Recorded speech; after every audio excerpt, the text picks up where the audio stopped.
And I imagine if I were to grab Josh Heupel about the legs and waist and squeeze him, he would flop over my fist. He would hit you in the face. No, because he's just a water wiggler. He's a man-sized water wiggler because he's not had a fresh or raw vegetable in 27 years.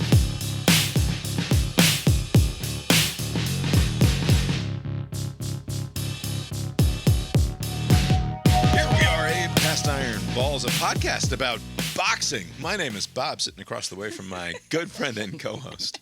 That's Abe. How you doing tonight, Abe? Doing well, Bob. Yeah, here we are. Lori's here too. How you doing tonight, Lori? I don't want to talk about boxing too much. Oh, we're talking boxing. Tonight is Monday, bit. November 18th, 2024. Oh, Abe, you have a good weekend? It's podcast number 2. You need secondary anecdotes, bro. Go. So, over the weekend, my nephew is in the 6th grade, and he plays basketball. So, some of us went to go see him, because this was the first game of the season. They charge $8 for every person to get in to watch. And this is a 12... Public school? This is it's it's a private school, but they're playing against public school kids. 6th grade, so I don't know, 11, 12, Okay. But the schedule, there's like 12 more games. I'm like, are we paying, is there like a season package? Like, what is going on? That's right. This is out. And also, this was the 10 a.m. game on Saturday, and then there are going to be like the 7th graders play, and then maybe the 5th grade. It's like all day. Like, I don't know how much money they're raking in. But does that get you in the door and you can hang out, or do they clear the building and demand another $8 if you want to watch the 7th graders go? I mean, it would be weird for you to be hanging out and seeing other kids, but yeah, we do that all the time. I'm trying to get some bang for my buck here, Abe. What are you talking about? Am I buying a pass for the day, or is it just for one game? Also, not to be critical, not the best display of basketball. So that's my next question. Yeah. So a Hawks ticket cost you what? At cheap nosebleeds, $150 probably? No, it's probably like $20 or $30, for like a Really? cheap... You get a Hawks ticket for $30? In this, this Hawks team, yeah, they suck. So they're demanding 25 to 30% of the cost of a Hawks ticket to watch the 6th graders double dribble their way down the field and brick every single layup? I think the final score was like 28-20 or something. It was like 6-minute quarters. It was it took a while to get through. But again, $8. I mean, do they pay? Right, what's the concession game like there at the gym? Asking for a friend. That's a good question. I did not even go there. We're just know food. Watching we didn't eat. It was like an hour and a half tops. We can survive. Yeah. But I wasn't going to contribute any more money. This wasn't a suggested donation of $8. This no, was if you want in the gym, it's $8. I mean, at high school football games, you have to buy a ticket. It was $2 back in the day, but I don't know what it is now. I remember at Georgia, the women's basketball team, it was free. I think if you want to see the men's basketball team, here you had to pay. Girls but gymnastics and I think volleyball. men's tickets were like $3. Yeah, it was. Right? Yeah, it was something small, but it was like something. But even there, I mean, I just don't understand this $8 thing. It's just a racket, a total racket. It's a racket. Abe, I had to pay $60 to see my daughter perform in a professional ballet. Right. It is very similar to that, where the entire... I certainly complained about this a couple of years ago, the first time it came up.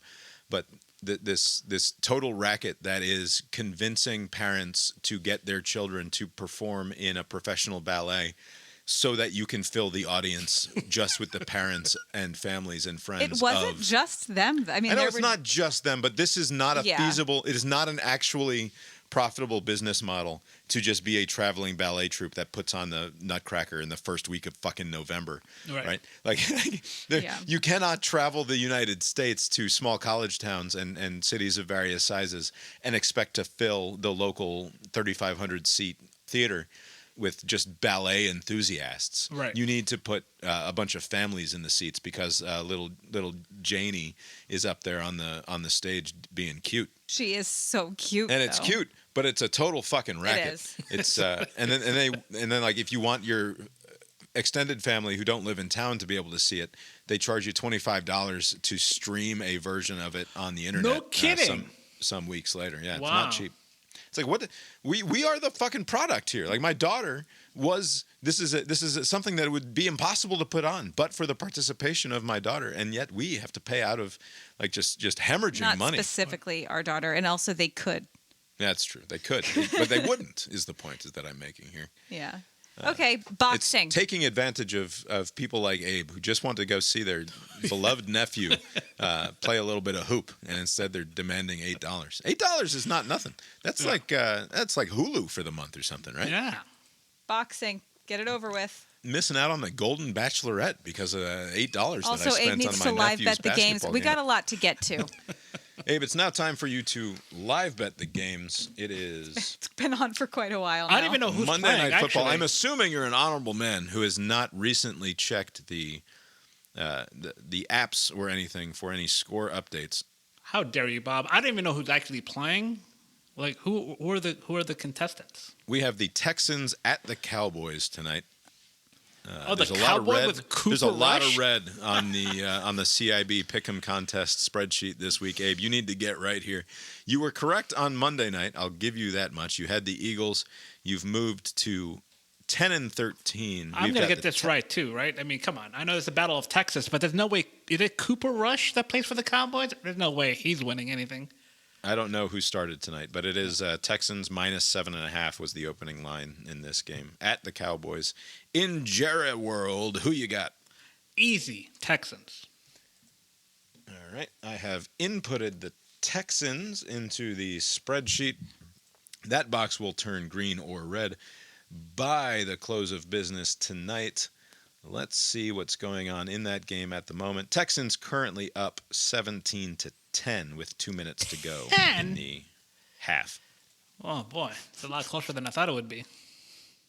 ESPN win probability percentage. I know that's one of your favorite things to investigate. Texans currently 77% to win the game. Might will be 100. This is neither here nor there, but we were watching the end of the Chiefs game against the Bills yesterday, and my children... They're so dumb. They're just so stupid. Like, they watch a good bit of football, right? Like they watch so much football. More or less know the game. The Chiefs were trailing by 9 points. 2 possessions. 2 possessions. And I made that very clear to them. 2 minutes to go. 2 minutes to go. Chiefs are down by 9.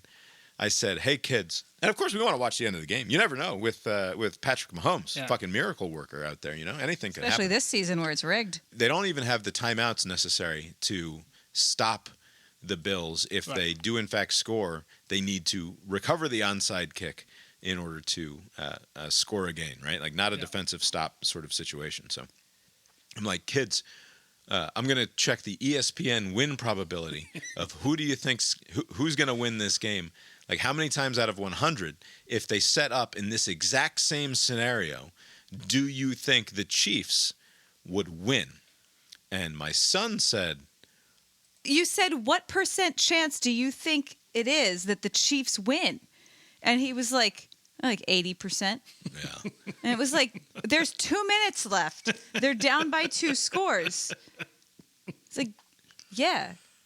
Do you know what that explains? That explains a bunch of people being utterly flummoxed and surprised by the results of last week's presidential election. 2 weeks ago. No, 2 weeks ago. Yeah. That's how bad people are at figuring out probabilities. And I eventually talked them down to like, no, you're not understanding. If we put them in this exact situation 100 times, how many times do you think the Chiefs could possibly come back and win? And I said, I'll bet you that it is over 99 times out of 100 that they would fail to do it. And I eventually talked them down to guessing like, I don't know, 20% of the time, I guess. But it was like 99.6. It might well be 100%. Yeah. And in fact, the Chiefs did not win that game. So the ESPN win meter was 100% correct. There you go.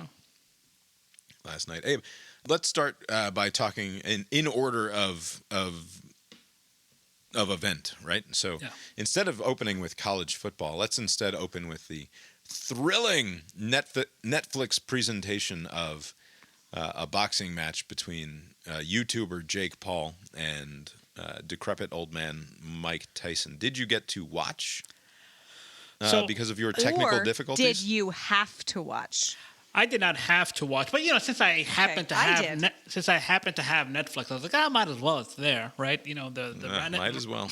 The randomly acquired Netflix. I did watch it, although I had a lot of trouble watching it because there were a lot of technical issues, buffering, just not working very well.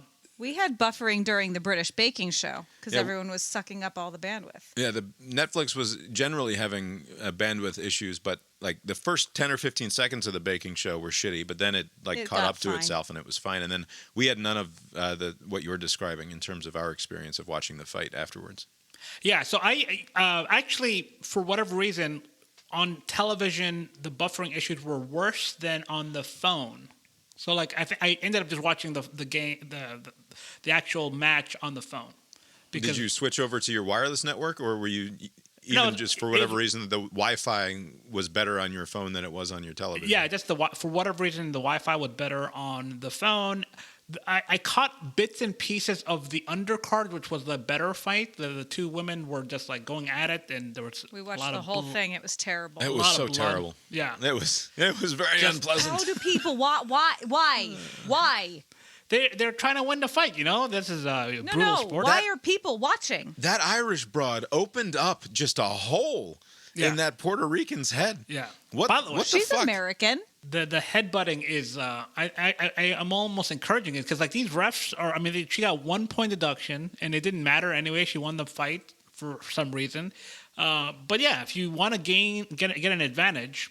Did you ever, we were talking about some body horror stuff in the beginning of the last episode of the podcast. You ever have those friends in middle school or high school who would flip their eyelids inside out, and they would show you the inside of the eyelid and be like, what the fuck, Brendan? Stop doing that with your eyelids, man. That's gross. Yeah. And then he'd turn around and blink and it would go back to normal. It looked like this chick had stuck her thumb into her eyebrow and just turned it inside out. Yeah. And there was this big old hunk of flesh sticking out of her body. Also, by the way, and this is a personal thing of mine, and I think it's a personality thing ultimately. Yeah. But I recognized that Katie Taylor or something like that is the Irish lady. I don't know the names of these people. Yeah, I forgot their names. Yeah. Anyway, the chick who won was arguably fighting slightly dirty, and perhaps she just has the way that she fights, the fact that she's a lefty and the opponent is usually a righty, so her head is frequently coming into as just I don't know fights. I'm not a fight knower, but the commentators are well, this is just sort of what happens when you have a lefty on a righty. Oftentimes the head ends up playing an unfortunate factor here, but the consensus was. This chick's Rosie Perez said. Oh, yes. Right. Why was Rosie Perez on the call, by the way? Looks great, Rosie does, for her age. But why she's on the call is not entirely clear to me. Although I guess it doesn't make any less sense than Joe Rogan being on the call for various UFC things. But he's been around for a while. The thing is, once they disbanded HBO Boxing, because they had all of the professionals, it's become a wild, wild west of this person's not doing the game, the color commentary. There used to be one of the buffer people would do the call, and then you would have some somebody who's been doing it for some time make the announcement, but it's just now chaotic. It was not the crew was not fantastic. Yeah. I will say that. But anyway, acknowledging that it felt like maybe the Katie chick is a little bit dirty, perhaps she doesn't fight with the utmost respect for the other person's health. Yeah.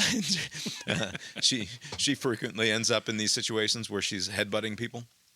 And that felt bad, right? And then of course Serrano loses, and so you're like, oh well, that sucks. It looked like Serrano very much won the fight just by my amateur way of looking at the situation, and also this chick was sort of maybe cheating in terms of headbutting her more than once. And so I have this sympathy for Serrano, but then in the post game, her coach comes out there and is this fucking Katie cheats. She's the worst. She just headbutts people. The only reason we lost is because Katie cheats. And 10 seconds into this, I'm like, oh, well, I'm back on the other chick's side. Well, that was the thing. The girl I can't herself, listen to people fucking whine about the outcome. But that's the girl, Serrano. What was her first name? Elizabeth? Puerto Rican Serrano. She's American. She had an American flag draped on her. I think she's from Puerto Rico. Oh, okay. She seemed fine with it. She was like, yeah, I'm smaller. Yeah. I will not be made racist. Amanda Serrano, Puerto Rican professional boxer and mixed martial artist.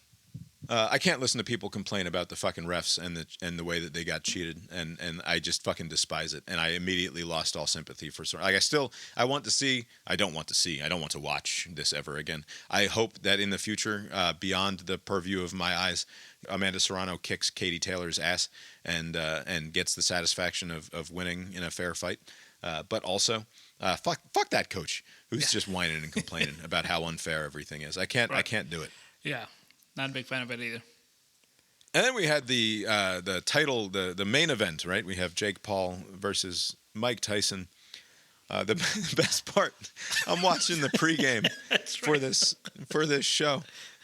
They're talking to Cedric the Entertainer is there as a color commentator of some sort, as a pregame commentator. I don't know what Cedric's particular expertise is. Entertainment. Yeah. And he didn't lend any credence or professional or otherwise to the goings on. And the chick who was hosting was like, "Have you seen Mike Tyson fight before?" And he very unconvincingly says, yes, he's seen Mike Tyson in person several times. And she's like, "Oh, yeah? Which one?" And he's like, the ear bite one? I was there for that. It's like, oh, Ced, I don't think you were, man. I think you're lying.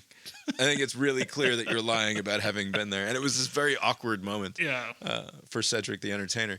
And it feels like I mentioned on the show in recent months when my buddy in middle school, Eric, made my other buddy, Jeff Griggs, who sucked, feel bad by inventing a band to get excited about and making him pretend like he already knew all about that band. Yeah. And like, fucking Cedric the Entertainer is susceptible to the same thing that Jeff Griggs was in the 4th or 5th grade, which is to pretend to be into something that in fact you were not. Like, no, man, just be like, no, but here I am now. Like, who cares?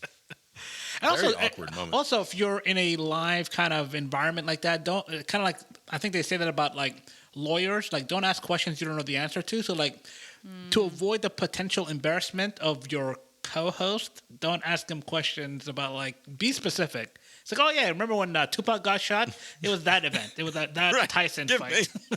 Give me more details. What were you wearing that night, Cedric? Yes. Shit. Okay.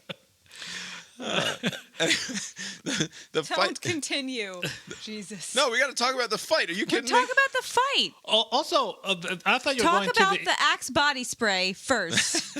That was the best part when Jordan Peck. What's his name? Jake Paul. Jake Paul. Yeah. Paul Logan. Jordan Peck. Yeah.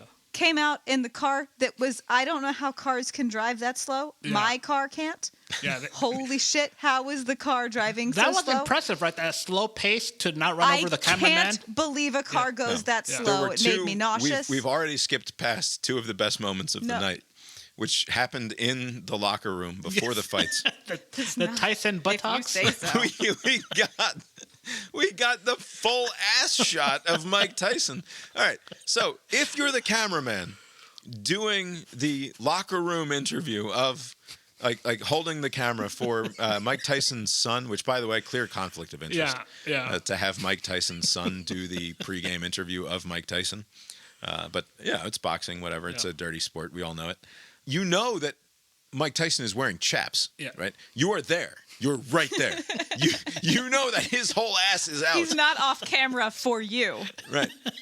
You have to keep the shot tight. Yes. It has to be a waist-up only shot. And when Mike Tyson turns around to walk away, you either have to keep it on his son, waist up, or you have to raise the camera so that as Mike Tyson moves away from the camera, he stays only waist up. You either have to zoom to keep it a tight shot, or you have to swing away. But Mike Tyson's old ass turning around and just flapping free in the breeze was quite a surprise to have. Just a full on Mike Tyson's ass. It's like a good thing this is Netflix and it's late at night. Right. This is because otherwise boxing is so family friendly. Yeah. What the fuck are you talking about? That was a lot more information than I needed out of Tyson, but I wonder, is this a typical boxing fight wardrobe situation for these boxers, or is this just like I've never seen that? Like, is he comfortable in that way? It doesn't seem comfortable to me. Just all that air. I have no idea. Yeah. I will say, if I had had any money on Mike Tyson, as I watched his old humped over ass walking slowly away from camera, I would have been more nervous about my investment, because that did not look like an ass that was ready to do any damage to anyone. It looked like an old man's ass, very much so. Yeah. Then in the locker room of Jake Paul, they go over for a quick shot of what's going on in there, and he's got the headphones on and he's fucking in the zone. He's listening to his music, and his brother shows up. Logan, I suppose is the other one. Yeah. Jake Ryan. The older one, Logan, shows up. And he's like rappers have hype men. Yeah. They say one word out of every lyric, every line in the rap to keep things moving in the right direction.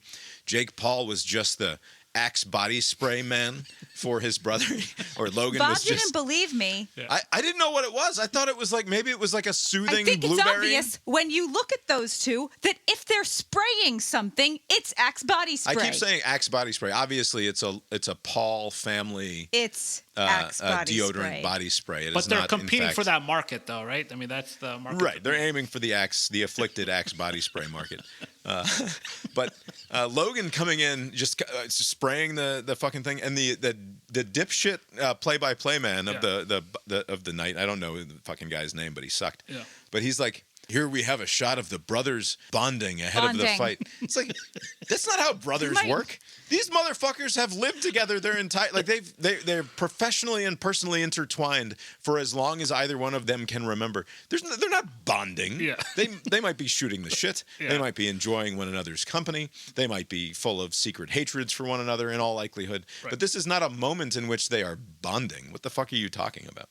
Anyway, then we move on to the actual event itself. I thought for sure, because like at 11:30, the chicks fight had ended, and they were talking about how, okay, we're now going to move on to the main event, and there was like 10, 15 minutes of nonsense happening. And at 11:30, the lady host comes on, and she's like, all right, we are now just over 30 minutes away from the main event, and I thought Lori was going to murder me. And I was really hoping, because her face was in her phone anyway. I was like, man, I hope she missed that. Yeah. I hope she doesn't. What was I going to do? I don't know, but we were staying up. We were watching this motherfucking thing. Is fall asleep, because I did nearly fall asleep. And I said, how many people do you think fall asleep watching boxing? Yeah. It's so fucking boring. What I don't understand is awful. This is the same thing with the MMA world, the UFC fights. Like the main events are past midnight, and I know some people have shifted out west, but most people still live on the East Coast, right? I mean, no. Every time we cater to the West Coast for when sports start, I get so mad because those people don't fucking work. On the East Coast, people work and get up early and are miserable. On the West Coast, they have jobs that make them feel at peace, and they do yoga. Fuck the West Coast. Start things at 7:30. Yeah. It's the streaming television model of, because like usually this is a pay-per-view type event, right? Yeah. So like you pay fucking $60 or whatever it is. I don't know what between $50 and $100 probably for a pay-per-view event. Yeah. And yes, you're paying that $50 to $100 for the title bout, for the big main event card, right? That's what you're signing up for. But if they only show you that one fight at 9 o'clock and then it's over, like you might feel gypped. You might be like, man, I didn't get my money's worth. I just spent $75 and this fight is over in a half an hour. And what the fuck? So they give you fucking 4 or 5 hours of pre-show and undercards and all the other shit that goes on. It's like, well, yeah, it's $70, but break it out by the hour. It's like $10 or $12 an hour. Like I got a bunch of fights to watch, and it was fucking worth it. This is a whole night of entertainment that I'm paying for. In the same way that Netflix is like, we just want to have 1 million hours of shit. And it doesn't matter that this story could have been told in a quick 95. We're going to stretch this out into 6 episodes of television for no good goddamn reason, just because what the people really want is ceaseless garbage to slop into their open gobs all of the time. Right. But, there's no rewatchability for these stunt fights, right? Like, you watch it once or you heard about the outcome once, and that's it. You're not going back to it like other shows that they have on.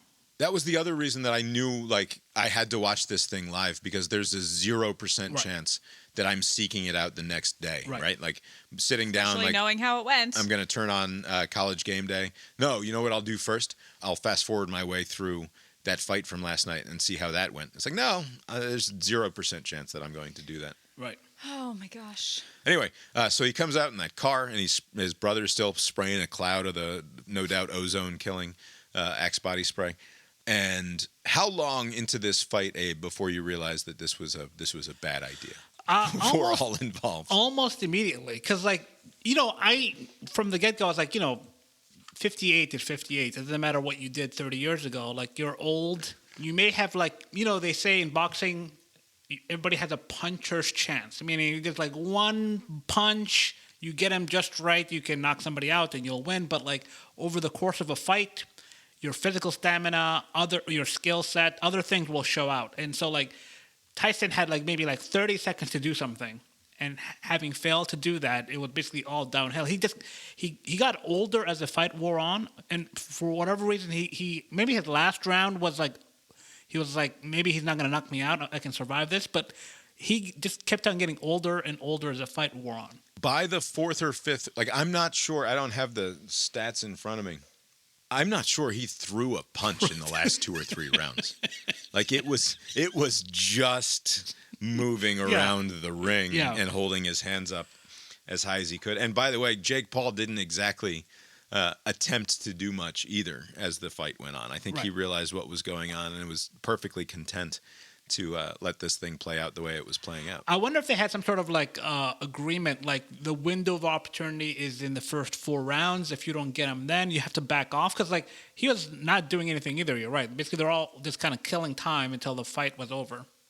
All right. I've pulled up the punches landed / thrown. This is not what we're doing. Tyson, in the first 3 rounds, 17, 17, and 21 punches thrown, right? Not a lot. Not a lot. But respectable. And it's also 2-minute rounds instead of your typical 3-minute round. So, maybe that's fine.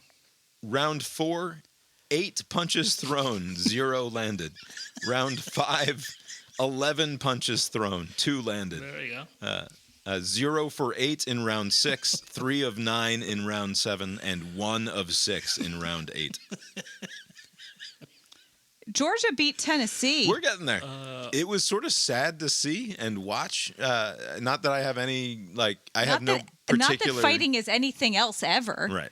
And I have no particular feelings, nostalgic or otherwise, for Mike Tyson. I don't fucking care, and I despise Jake Paul on general principle. I kept in my head, he's PewDiePie, and I don't know the difference. No one's really told me that there's a difference. Paul came in with the Phil Collins song, which is from Tyson did that in the movie, right? The Hangover. I wonder if he was doing some sort of troll at that point. Yeah, I thought for sure that was a reference to probably the first time that Jake Paul became aware of Mike Tyson was from the Hangover movies. It does line up with that. The draw for this fight, because on paper it doesn't make any sense. Why would somebody who's almost 60 be fighting somebody who's much younger? Remember Evel Knievel, that stunt guy? Yes.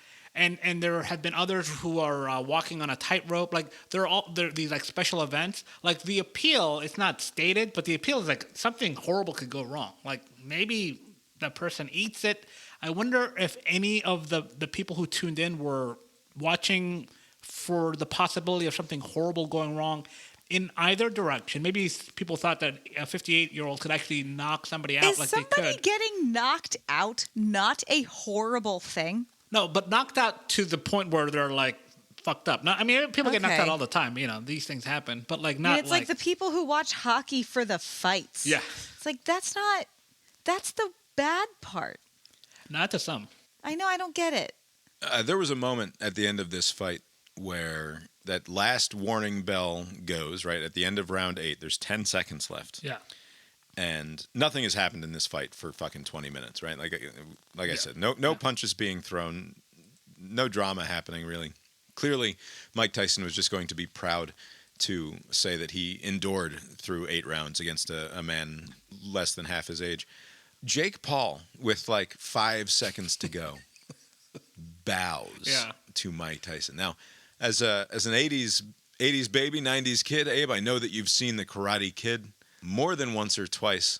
Probably. You've seen Teenage Mutant Ninja Turtles, no doubt, as well. Mm-hmm. There's a moment in Teenage Mutant Ninja Turtles when a kid who is fighting with the evil number 2 for the Foot Clan, the guy who's Shredder's like right-hand man. He's the guy who trains all of the teens to be evil ninjas. The guy, after a fight, bows his head in respect to the fighter that he had just lost to, or had some sort of a draw with, and the never lower your eyes to an enemy. That's right. The trainer guy, the evil number 2, fucking kicks this dude right in the head and knocks him the fuck out. And he gets down on the ground next to him and he says, "Never lower your eyes to an enemy," right? And like, never lower your eyes to an enemy. Yes, Master Tetsu. And that's the lesson that he's imparting, right? You can show respect. Save that for fucking something else. Yeah. We do crimes here. But you can bow dumbass. and not lower. You can look up and bow. Yeah. The point here being that Mike Tyson had an opportunity to do something that could have lived forever. It would have eclipsed the ear bite. Probably doesn't eclipse the rape. No. All right, to be fair. Probably doesn't eclipse the rape conviction. But Jake Paul, with time still on the clock, right? There's not 4 zeros up there yet. He probably hasn't seen the Turtles movie. Bows. Yeah. He lowers his eyes to an enemy, and Mike Tyson does not knock him the fuck out. Yeah, missed opportunity. He had an opportunity to do what every millennial / Gen Xer wants to do to Jake Paul and the entire Gen Z cohort. Just start working out and you can fight him. He'll fight anyone. Why didn't Mike Tyson sucker punch the shit out of Jake Paul in the closing moments and win that fight? I suspect he just did not have the presence of mind. He was just like barely hanging on. He's like, too old. I don't know where I am. I don't know what I am. What's this guy doing? This guy is being deferential. He did. The body language of it suggested that he was like sort of surprised. Yeah. Like, wait, did I miss the final bell? Yeah, did the second bell hit too? I thought that was just a warning one, but maybe it ended. I don't know. Right, but it was the 10-second warning, and Tyson was like, I don't know what the fuck's going on. Like, why is he bowing? Like, can I kick him? But he didn't, and it would have been so amazing. And talk about like justifying me staying up until nearly 1 o'clock in the morning watching that piece of shit. That's not. It was not. Was it? Oh, it was so late. It was so midnight, fucking late. It was like 12:30 by the time the fight was over. Yeah, it was there. Yeah. Anyway, anything else on Paul Tyson? No. Hopefully they don't do that again. Tyson, I think would think he would. Safe to say we won't get a rematch, right? No, but like you would think Tyson, I don't know. Maybe he's not good with money. He needed this $20 million. He got it. Take it easy. $20 million will last you the rest of your life, That's right? At 58, right? So just retire. I imagine, though, not that I know anything about the finances here, but I imagine that he didn't have any money at the start. So, like, the $20 million is spent. Right? It was probably in a year of training, yeah, or whatever. Like they travel with a fucking entourage. Like he's got coaches, he's got trainers, he's got nutritionists. Probably like his mortgage is probably really high, but $20 million seems like, I know that's a lot of money, but to be perfectly honest, like you're telling me you couldn't have gotten more from a pay-per-view type bout than whatever Netflix was willing to fork over here. It seems low, but it's $20 million. You can make it last. Yeah. All right, let's talk about the weekend in college football, starting with the only game of real consequence, which is the Georgia Bulldogs against the visiting Tennessee Volunteers. Abe, what was your experience of watching this game? So I've been going to this to the sports bar near me, and it wasn't until like around halftime that I realized, like, this is bad energy. This place is just no good, right? And we shifted to a different bar. And the second half, proved more productive. I think it was like 17-17, right? And then Tennessee did not score again. Yeah, tied going into the half. So I'm not taking credit for the pulling away, but like I'm going to give it to you. Change venues, and then it worked. So going forward, I'm going to go to this slightly different bar that's more productive. But maybe it was the change of venue that made all the difference, and not the second location itself. You think I'm going to have to bar hop now going forward? I'm afraid so. This game started in what felt like very bad juju, bad vibes. It felt like at the start of this game, and I was thinking, it might just be my fault. Apparently, there were good vibes in Athens. Yeah, one of the podcasts I listened to, Waiting Since Last Saturday, with Will Leach and a couple of other Athens locals, talked about the vibes being very positive at the stadium and around town. I'll get firsthand account on Friday. I have a client who was there. But this game opens up fairly quickly, 10-0, right? So we get the ball to start, and I never like when that happens because I know Kirby's vast preference is to kick the ball off and play defense at the start. And we go 3 and out, I believe, on that opener, including drop to Arian Smith, because that's just how we start games. Is we put the ball in Arian Smith's hands, and he immediately bats it down to the turf, seemingly on purpose. Yeah.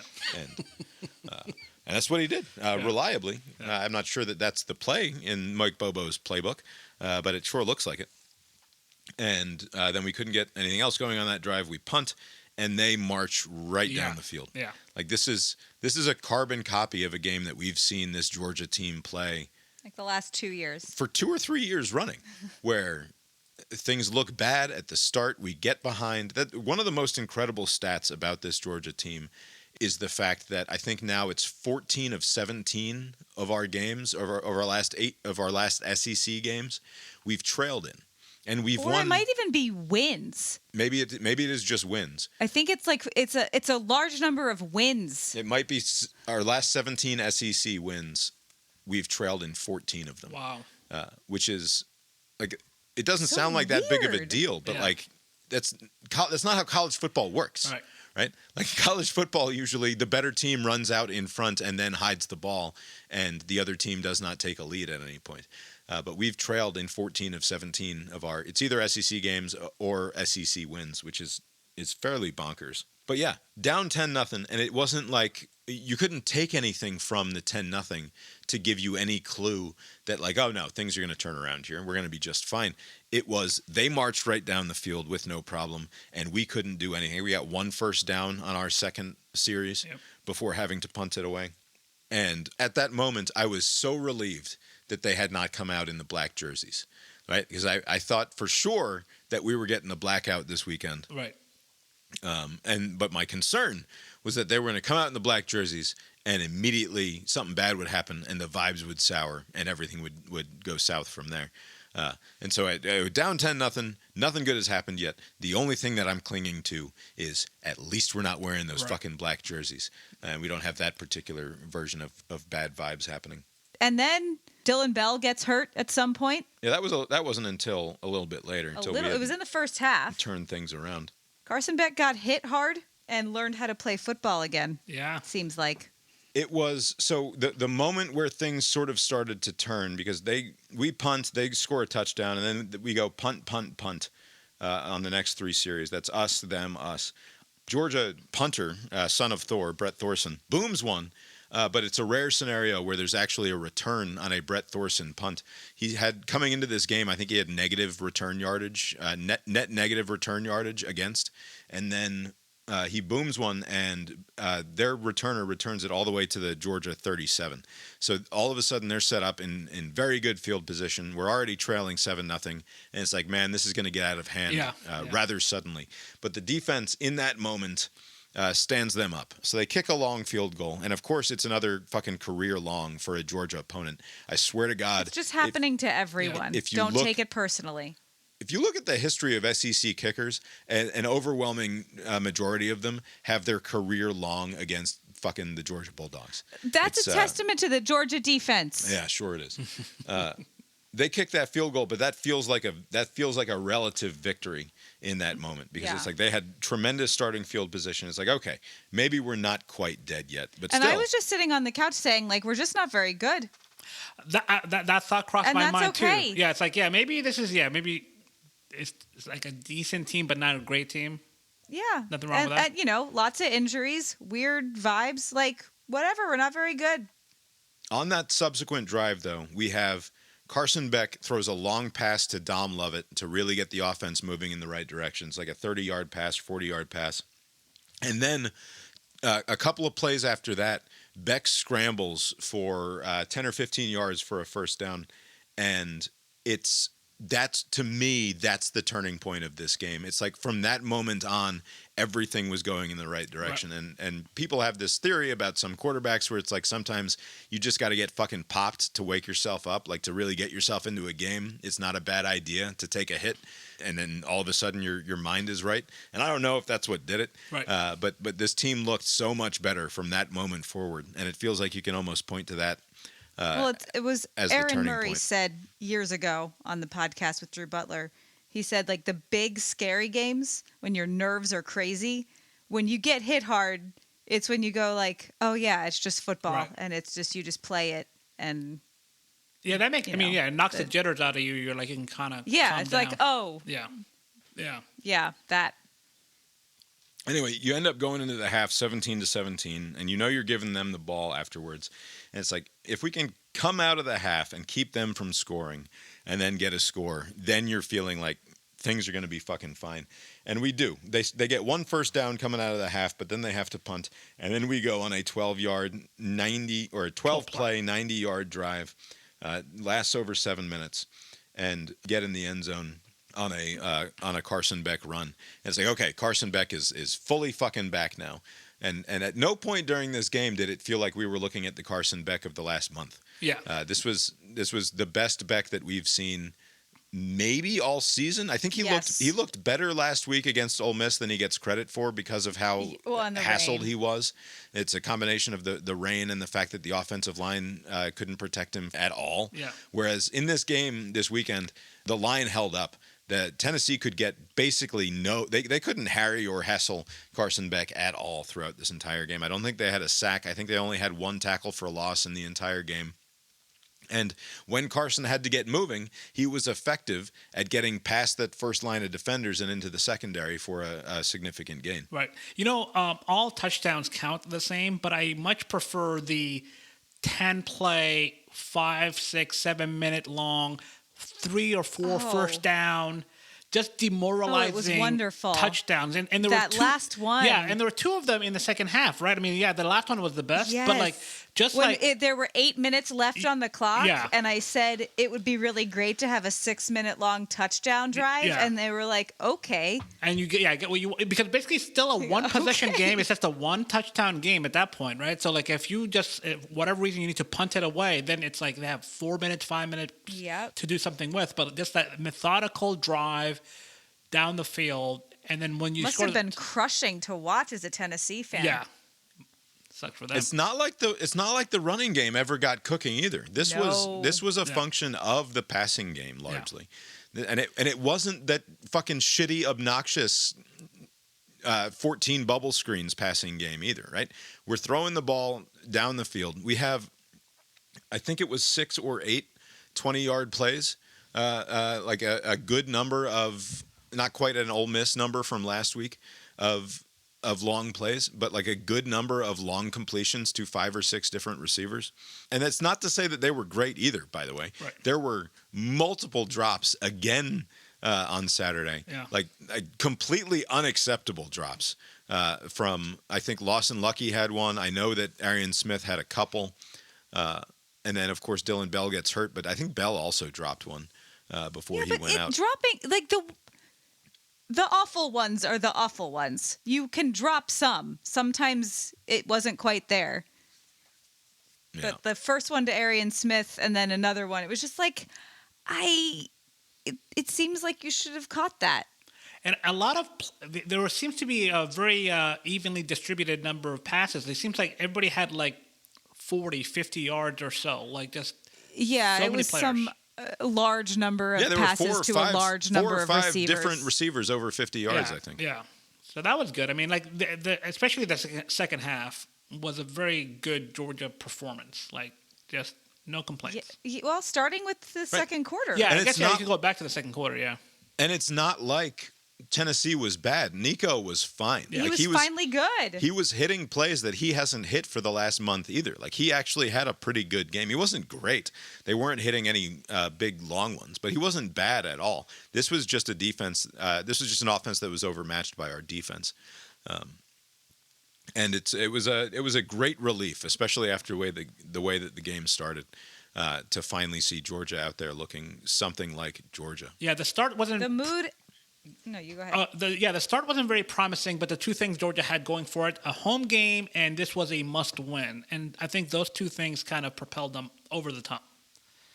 We have Josh Heupel afterwards complaining, and Tennessee people complaining a great deal about 2 calls. One of them being the face mask call that gets made, that from one angle, it looks like it should not have been a face mask call, which gave us a first down on I think it was a 2nd and 30 after a couple of penalties against Georgia.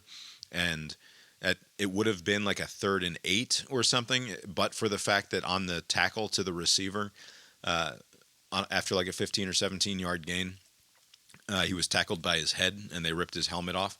And from the front angle, it's looking like it shouldn't have been a face mask call, that he just sort of got under the back of his helmet and kind of ripped it off that way. But there's a reverse angle that very clearly shows that the guy's hand went into the upper part of the face mask area as part of making this tackle. But more importantly, that was a makeup call for the bullshit OPI that didn't happen in the play right before that in the exact same spot. So it was fine. They called an OPI on Arian Smith that is one of the most unforgivable OPIs that I've ever seen. Nothing was there. He has his hands on him, but there's no amount of muscle or extension that goes into any of that contact. If you're going to move away from someone and you are touching them, your elbow is going to, your arm's going to straighten. It was a classic situation of like, these two dudes are feeling for each other in space. They both have hands on each other, and then Arian Smith has to turn around to catch the ball, and they throw the flag for OPI. And they did it like right away, and I couldn't fucking believe it. Afterwards, it's a completely indefensible OPI call in the way that the Ohio State people complained about the one against Oregon, which was a legitimate OPI call. This was not that at all. Do you think the refs sometimes they'll play the result? Like, how did he get so much separation? Like, without, like, they saw the... I'm sure that they do. Right? Because basically, like, they didn't see the push off. They just saw there was some contact between, which would be fair, and then he got enough separation to where it was like an easy catch. So they're like, well... Yeah, and they're human. Yeah. And so on the next play... I don't think that's a makeup... face mask... I disagree. I don't think that's a makeup call. That is a karmic makeup call. Karmic makeup. But it's not... It was not a decision made by the referees to find something to award Georgia a first down. It was just karma happening, if such a thing exists, which of course it does not. The thing I was going to say is that the mood on Twitter... of my Twitter, the next day was, oh my God, that went so well.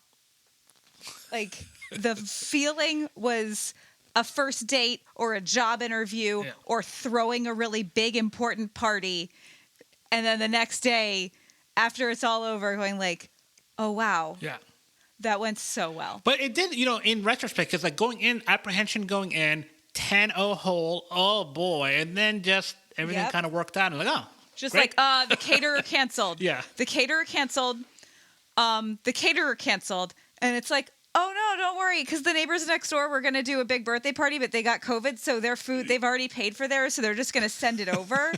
And then everybody is like, this is the best party we've ever had. Right. You're promoted now. Right. Gotta win 2 more games though. One more game. I mean, the next week's game is a game. UMass doesn't count. Shut the fuck up. Well, it literally doesn't matter what happens. They just fired their coach, and you know how teams are. Yeah. Rally around. They're gonna play for the new guy down there at Massachusetts. Actually, what's the spread on that? Maybe I'll bet on that 42-point spread. Okay, we'll see you on Thursday.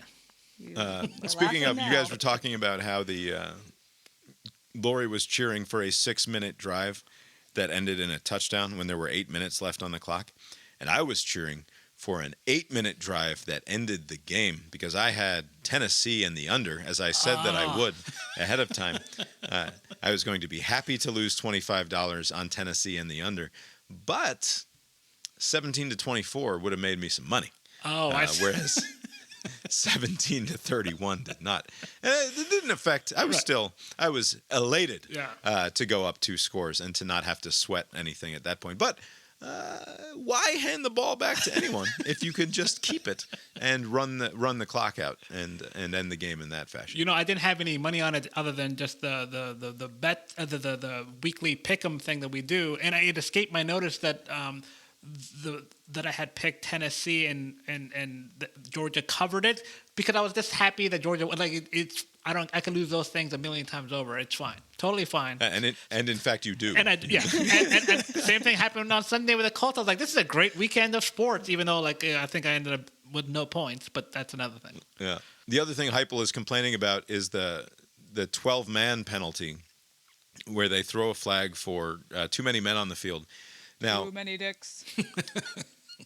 Georgia is, of course, required to wait for the official to move off the ball before they're permitted to snap it, right? So Georgia substitutes on offense. Yeah. That gives the defense the opportunity to make a substitution, but they have to do it fairly expediently, right?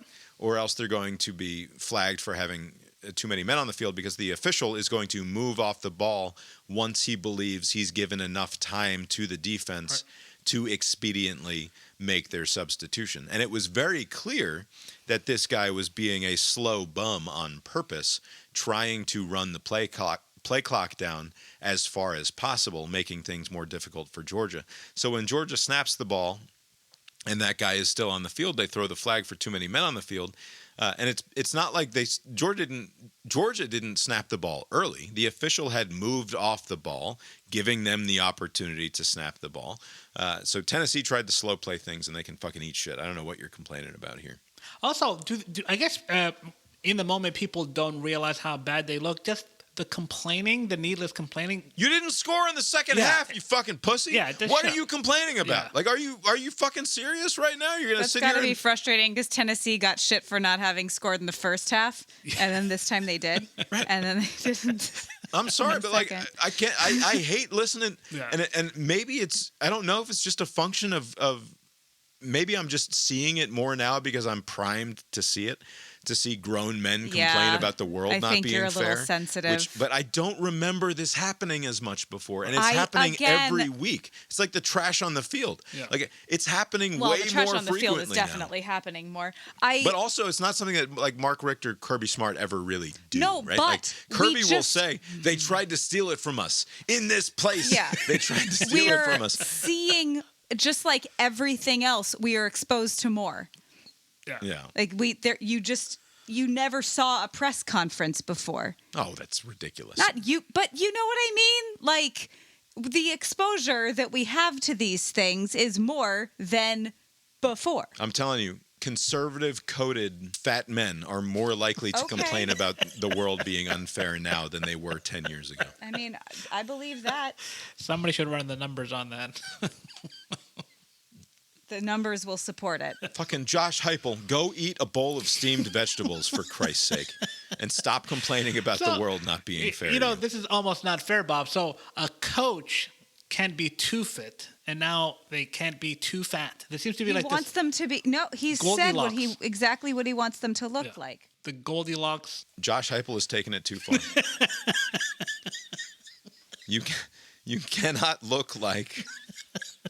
I once described a character in a short story that I wrote. I don't know what these things were. They're basically. All right. Go on.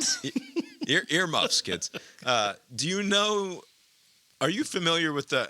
All right, this is an inappropriate way of asking this question. Abe, perhaps on the Judy Woodruff program on PBS, yes. The PBS NewsHour. You might have come across a product, a sex toy. It's I was introduced to it as I think they called it a hand job stroker or something along those lines. Like a fleshlight? Sleeve. Like a fleshlight kind of thing? Yeah, but it's like a sleeve. I had a buddy in high school who had one and would talk about it a lot. A buddy. But also Judy Woodruff from the PBS NewsHour, I think, did a segment on this. It was that buddy in high school. But it's like a sleeve that you use, jerk it, right? So you hold the sleeve around the haken and you move it around, and it feels good for the male anatomy. This must have been a regional product. I don't recall this. I mean, it's not something a regional sleeve. Yes, it was only fucking Publix. Yes, yes, only the part of Atlanta where Bob lived in high school, and not you. Anyway, there's hyper regional. Yes, there's like there's a fidget product that people used to have that was like these things. It was like a liquid filled sleeve. Oh, it was like a tube, and it was a fidget thing, and you couldn't hold it. You couldn't hold it. It would slide right through your hands, and it looked like a penis. And it's vaguely penis-like in shape. Floppy. But super floppy. Yeah, but not so floppy that anyway, it wasn't. Point being, it's like a cylinder, and that's why I go to the hand job stroker sex toy as a point of reference. I don't know what this has to do with Josh Heupel, but I don't think I want to. We're getting there. It's one of those. It's like that they call them fidget toys now that they give all the fucking autistic kids to play with. Yeah, a stress. It was a stress like a stress relief ball, except it's this cock sleeve that you would play with with your hand. No cocks involved, obviously. Right. I found one. Where? Water wiggler. Okay, they call him a water wiggler, according to Lori. What a memorable name. If you Google water wiggler and you try to squeeze these things, the water wiggler. Google it right now. How did I never go look?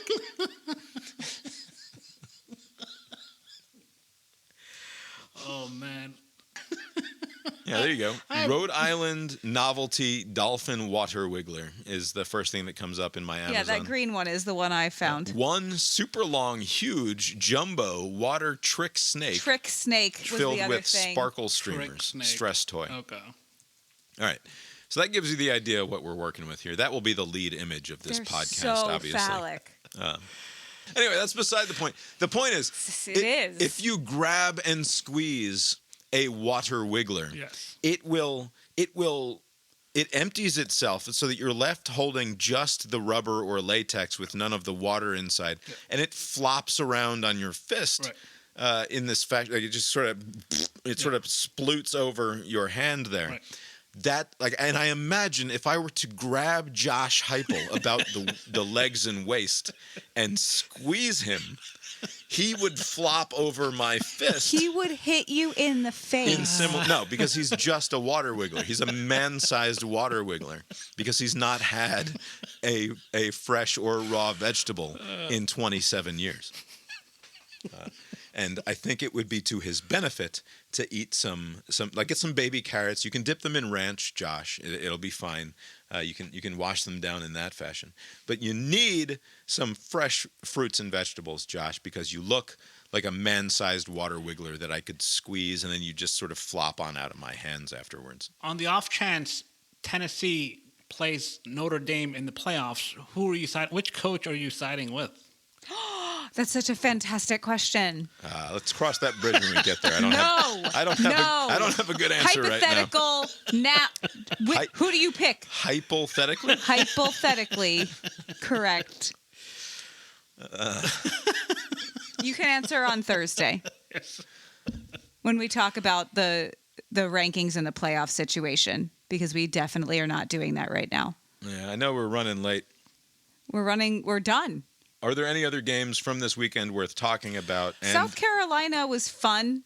Also, LSU in Florida. That Oregon game, I totally did not notice that they were losing for any period of time and that they barely won.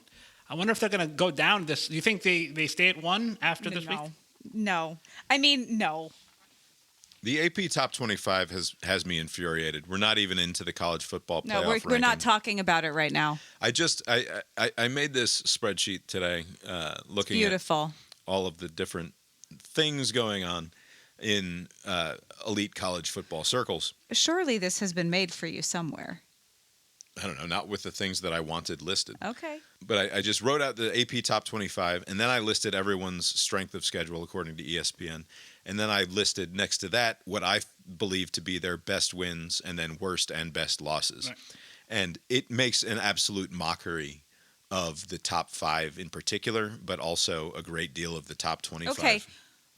We can talk about that on Thursday. That's Oregon, Ohio State, Texas, Penn State, Indiana is the top 5 of, according to the AP, which is more or less in keeping with what we will see when the college football playoff ranking show comes out on Tuesday evening. And you have to go all the way down to number 7 in the AP top 25 to find a team that is ranked in the top 20 in strength of schedule.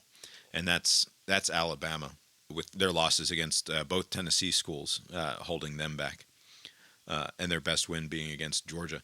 I don't know how even Alabama is defensible at number 7 ahead of Georgia, given the fact that Georgia very nearly won that game, and Georgia's losses are only to Alabama and then Ole Miss, which was obviously we got fucking mollywopped or boat raced, whichever you prefer, against Ole Miss.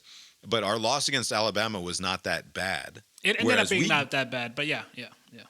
Right, it ended up not being that bad. The first half was obviously terrible.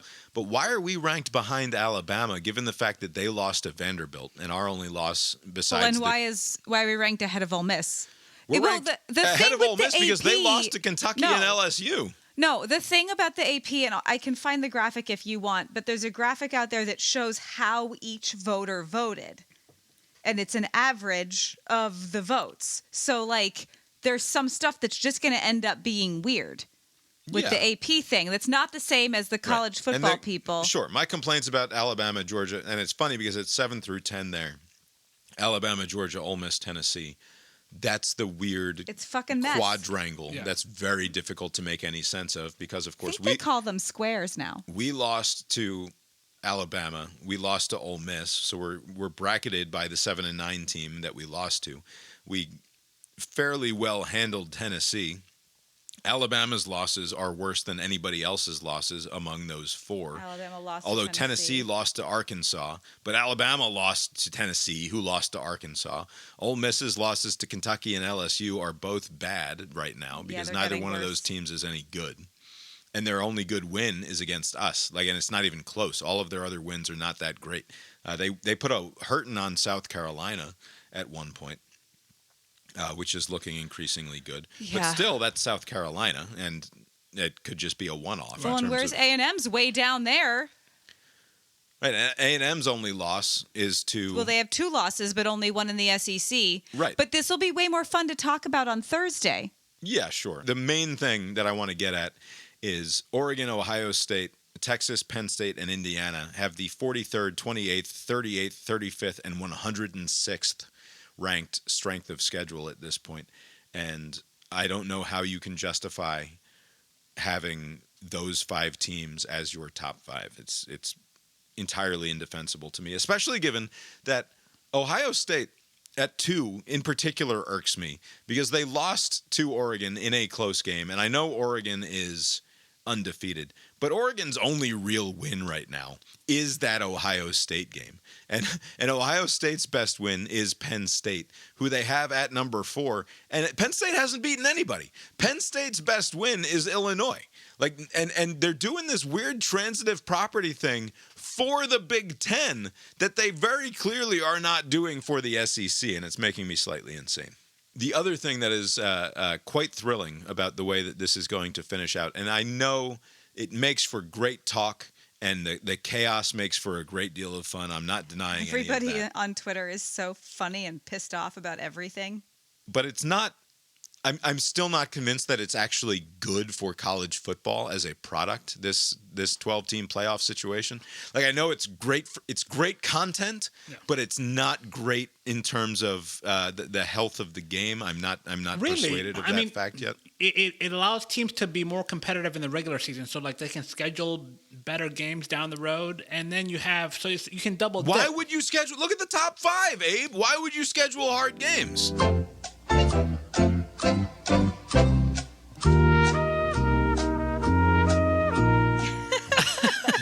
Why would you, if you're Oregon, Ohio State, like Penn State and Indiana, Indiana hasn't played anybody. Right. Why would they bother scheduling anybody tough? Georgia handled the shit out of Clemson. They've played the hardest schedule in the country, bar none. They are number one in strength of schedule. And I can't imagine an argument that would be persuasive to me that would tell me that they're anything but the top 5 at the very worst, right? Like, so who knows how ESPN figures this out?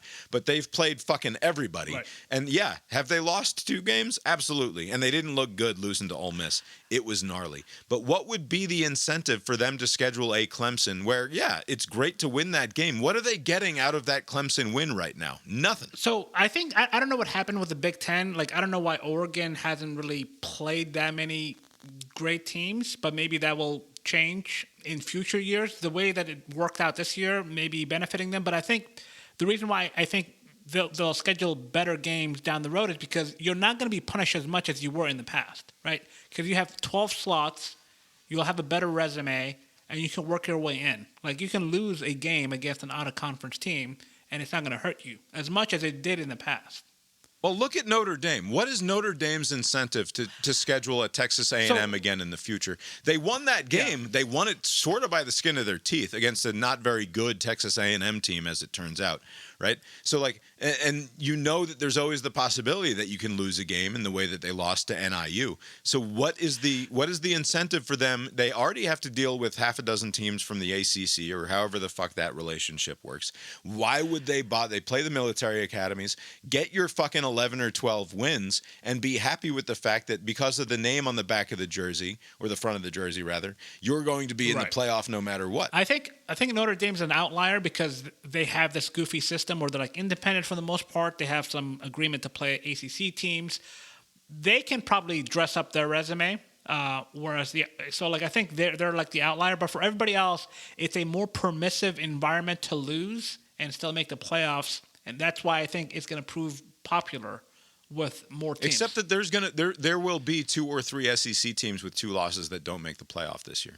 Yeah, no, but in the former system, none of them would have made it anyways, right? So it's like you'll have more teams make it, more opportunities to make it, and yeah, if you lose like 3 games, then you deserve to be out, right? I mean, I don't know how. There's going to be there will probably be.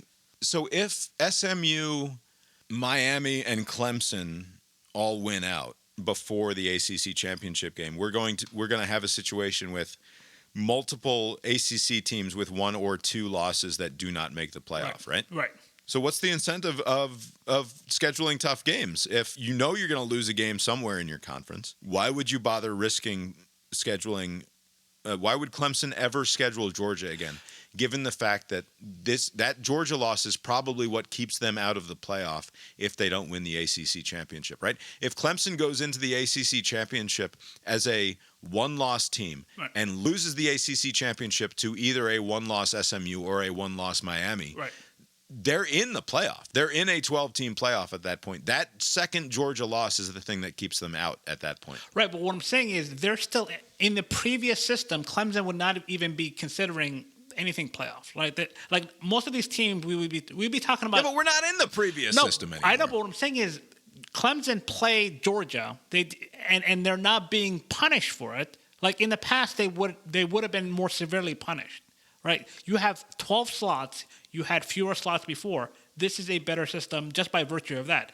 Like, what is the argument that we should go back to the old way, and then we would have Penn State and Texas and Indiana fighting for the last No, we would just be waiting on the conference champions. I mean, it would be a more egregious situation because, like, maybe the strength of schedule still would not matter if only 4 teams made it, and Indiana might make it over Georgia or Alabama because they have a unblemished record, right? I mean, that's that worst system. If Indiana finishes with an unblemished record, it means that they beat Ohio State and then they beat Oregon in the conference championship game, and they would deserve to be in the top 4. Right, but the conversation now would be like Georgia and Alabama and all these other teams that still have a chance would not have a chance, right? Because there it is. Right, I mean, like the old system was worse. You had fewer slots. Like I don't know what would be the upside of having the old way. Like there would be no upside. You have more teams who can compete, and some of these teams can win the whole thing. I mean, a Georgia team, an Alabama team, even with their 2 losses, could win the whole thing. So it's not like they're going to be like the Cinderella team that's going to have to be lucky to beat Indiana. Like no, they'll be able to beat those teams if they face them. I don't know how to answer this question without waiting for the rest of the season to play out. That's the thing. We just get it gets fun. We just wait to see what happens. The regular season record does not fully capture your worth. And in the old ways, people had 11 wins, 10 wins, but their strength of schedule was in the shitter. And there was no way to correct that. You just had to live with it. Their record looks great, so you have to live with it. Now you'll have teams who had a more strenuous strength of schedule. Right, but what is the prize? What is the prize for Indiana this year? The prize is not to win a national title. That's absurd. Right. They're not going to do that.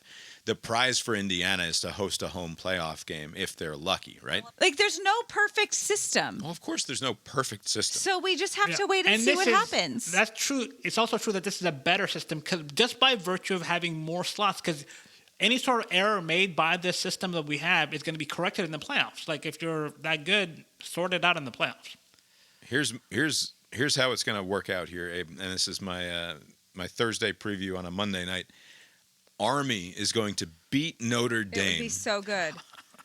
Which is going to mean that the team with the second worst strength of schedule in all of college football will have beaten Notre Dame, knocking Notre Dame. You cannot lose to Army and NIU and expect to make the playoff, right? Yeah. No. Bye, Notre Dame. Notre Dame falls out. Boise State is the first G5 team. They're going to get a bye. They're going to get the number 4 seed because the Big 12 is Thursday's conversation. I know. The Big 12 has turned into a fucking clusterfuck, right? Because BYU lost. So you're going to have like Arizona State is going to beat Colorado in the Big 12 championship game, and they're going to sneak in as like the 13th ranked team in the country. Arizona State's playing this because weekend. they're a conference winner. They're going to sneak in, but you're not going to be able to keep Army out. Army just beat Notre Dame and is fucking undefeated. So you're going to have Arizona State in. You're going to have Army in. You're going to have Notre Dame out. I don't know how you can keep Indiana in because they're going to get fucking boat raced by Ohio State this weekend. They might not. It's total chaos. Right. It's very nearly 11 o'clock. Yeah, I'm fairly well convinced. Like, if you ask me right now what's going to happen, Georgia's going to lose to Ole Miss in the fucking semifinal. It's going to be such a fucking bummer. But maybe what we can rely on is Florida beats Ole Miss this weekend. It would be so great. And Vandy beats Tennessee in the last weekend of the year, and we've taken Tennessee out of the playoff picture. We've taken Ole Miss out of the playoff picture. And then, let's see, Alabama beats Texas in the... Alabama could lose to Auburn. Crazy things happen. No, they're not losing to Auburn this year. No, probably not. Alabama beats Texas in the SEC Unless championship Texas game. doesn't fucking go because they lose to A&M. There's a whole lot of things which we could talk about on Thursday. Or even better, Texas somehow beats Alabama in the SEC championship game. That gives Alabama losses to Vandy, Tennessee, and Texas. They can't possibly make the playoff with 3 fucking losses. So we get in and we play Texas again and beat Texas again in the semifinal, and then move on to somebody. Lose to Oregon in the national title game. Whatever happened, it will be fun though. Just a lot of chaos. It will be fun. I'm sure it will be fun. It's extra exciting because it feels like we have new life, a new lease on life in this season after beating Tennessee. Yeah. Things felt very bad. Don't fuck it up in the first quarter. All right, real quick, CIB Pick'em game recap. We have here in week number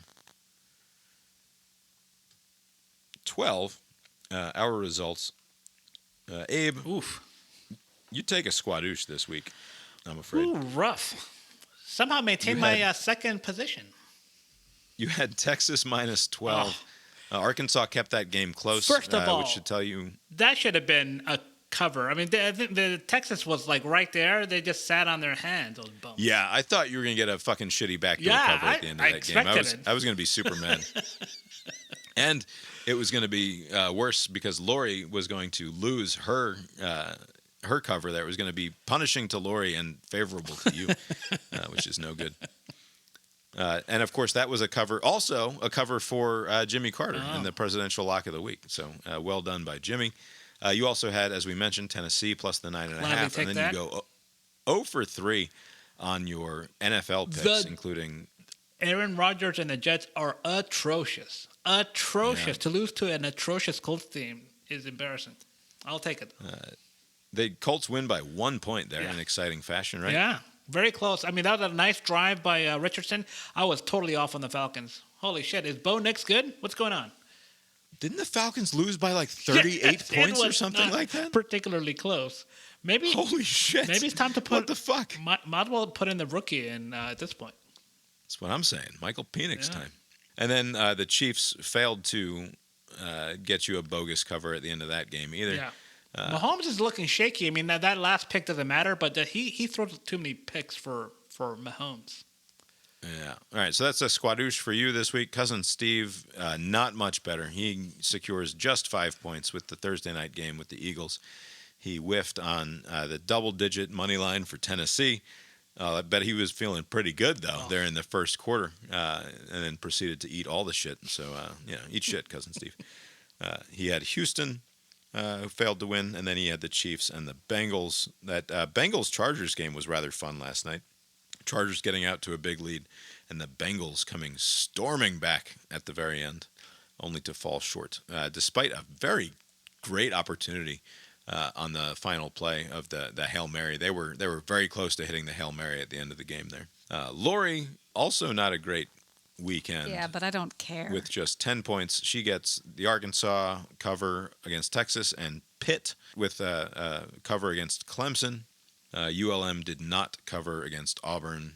West Virginia did not win against Baylor. And Auburn's getting ready to beat Bama. Neither did the Washington football team.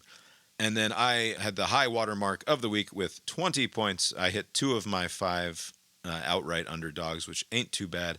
I should very nearly had the Florida Atlantic game. UCLA got their ass kicked. Florida Atlantic, my brother Andrew was at the Florida Atlantic Temple game, which went to overtime.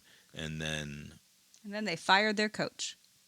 They sure did. Tom Herman, former Texas coach. Oh, how the mighty have fallen. Who Bob wanted instead of Kirby Smart. Back in 2016, I thought Tom Herman was going to be the dude for Georgia. If we were firing Mark Richt, I thought, I really like this Tom Herman guy. And then we went with Kirby Smart, which was totally fine, obviously. But I was high on, I can't remember. I probably read like one article about Tom Herman. And I was like, yeah, I like this Tom Herman. Let's go for Tom Herman. And now he's getting fired by Florida Atlantic. And the University of Georgia has won 2 national titles. So bad job by me. No, it's just good that they don't ask you.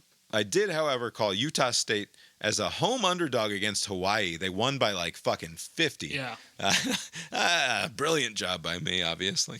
And then Rutgers was the road dog against Maryland, and they handled business there, leaving me with a total of 275 points, which is 85 points clear of second place, which is where Abe is. Insurmountable at this point, right? I mean, don't say that word, you sick son of a bitch. What scenario do you see? You would have to eat shit for the next like 3 weeks, and still. Yeah, well, this is going all the way. I anticipate the Pick'em game in some form or fashion continuing on through the NFL playoffs. Oh, okay. I don't know how we'll figure out the playoffs once we get there, but I'm sure we'll figure out something.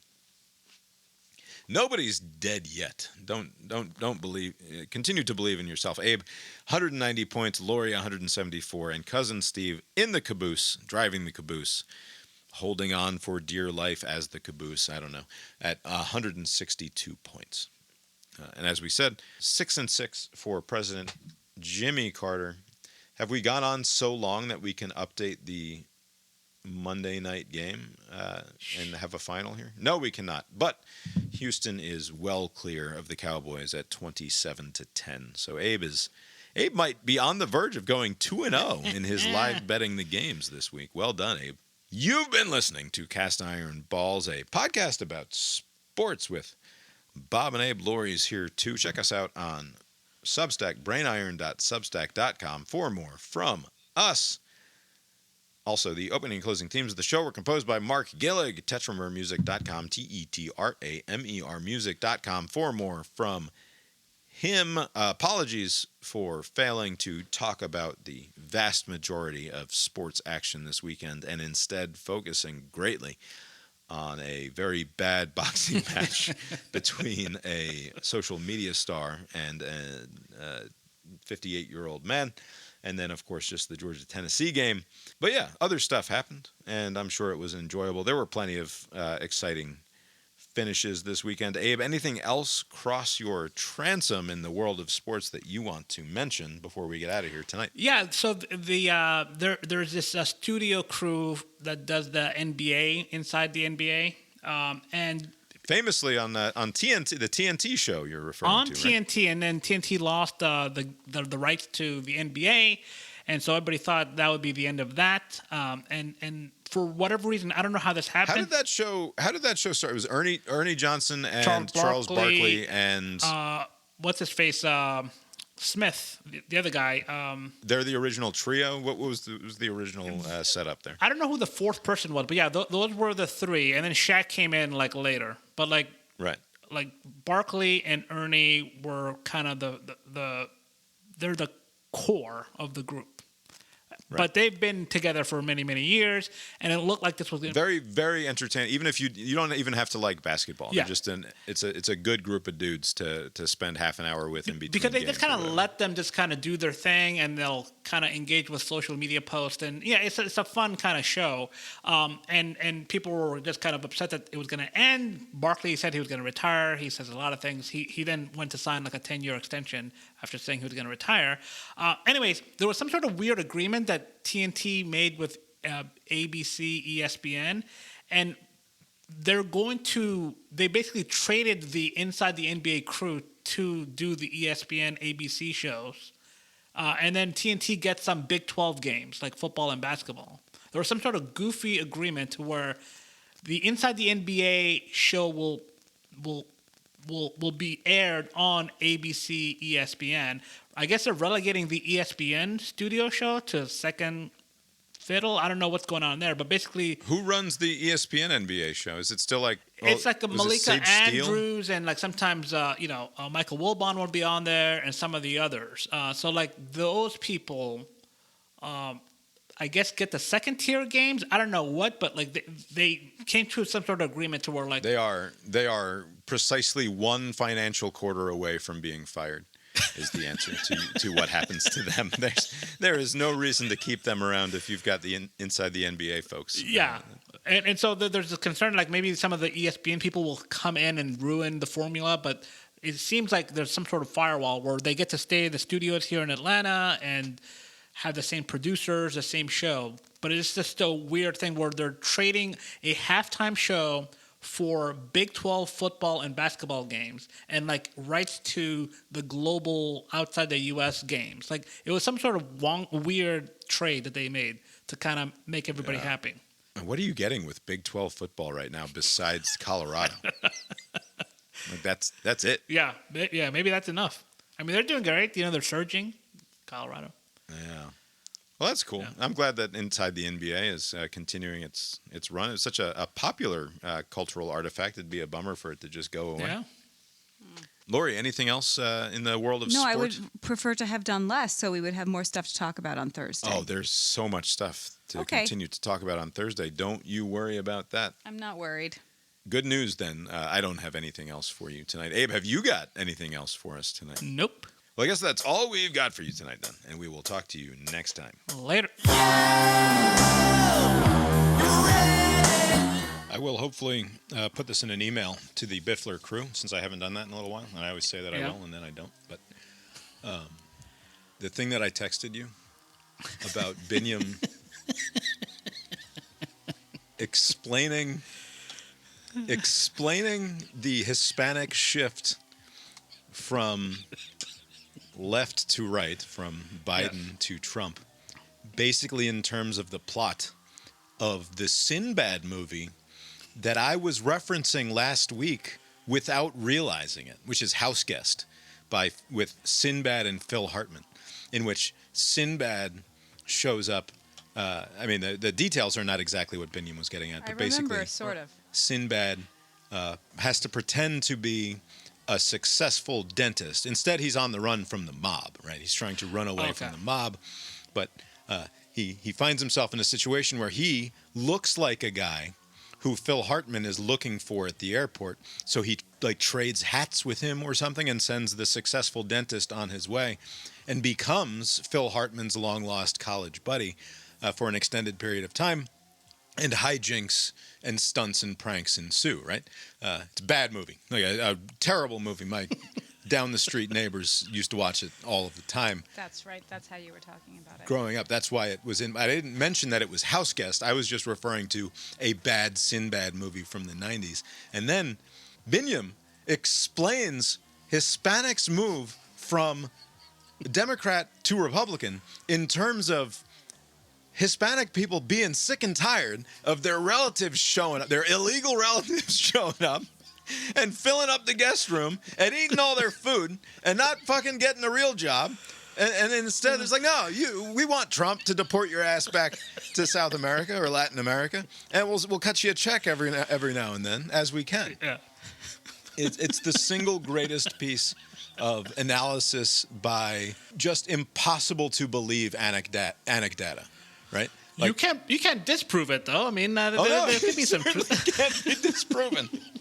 But the idea that all of like the Hispanic population is just sick and tired of their hangers-on relatives who won't fuck off, and that they decided they need a law and order man like Donald Trump to come in and scare them back home is fucking fantastic. A relatable explanation for what's going on.